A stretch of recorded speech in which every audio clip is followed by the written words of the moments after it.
नमस्कार बंधुगण, आम चैनल रे आपण मानकु स्वागत करुछि। माँ सीता हाथ में खंडिए घास देखि काहींकि रावण डरुथिला। भिडियोटी आरंभ करने पूर्व आपण मानकु मोर अनुरोध, भिडियो को गोटिए लाइक एवं आम चैनल को सब्सक्राइब करंतु। चलंतु जानिबा।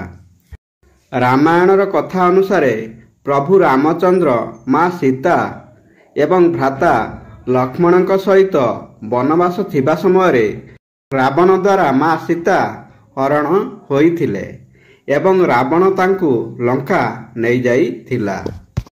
रावण बारंबार माँ सीता को भय देखाई आपणाइबाकू चाहुथिला, किंतु माता सीता सम्मुख को जेतेबेले रावण आसुथिला सेतेबेले माँ सीता निज हाथ रे खंडिए घास को धरुथिले।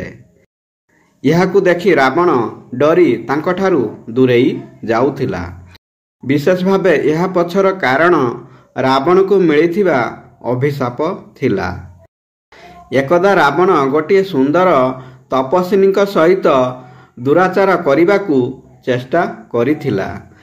तपस्विनी सम्मान हानि करिबा परे जेतेबेले रावण सेठारु जिबाकू चाहुथिला सेतेबेले कुश बा घास सहित जड़ित किछि अभिशाप देइथिला।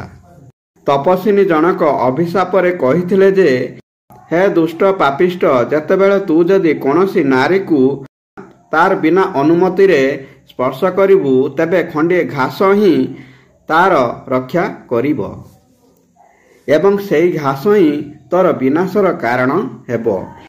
एही कारण माता सीता हाथ में खंडिए घास देखि रावण भयभीत हो जाउथिला। बंधुगण, भिडियोटी भल लागिले भिडियो को गोटिए लाइक एवं आम चैनल को सब्सक्राइब करने को भूलिबेनी। धन्यवाद। जय श्री कृष्ण।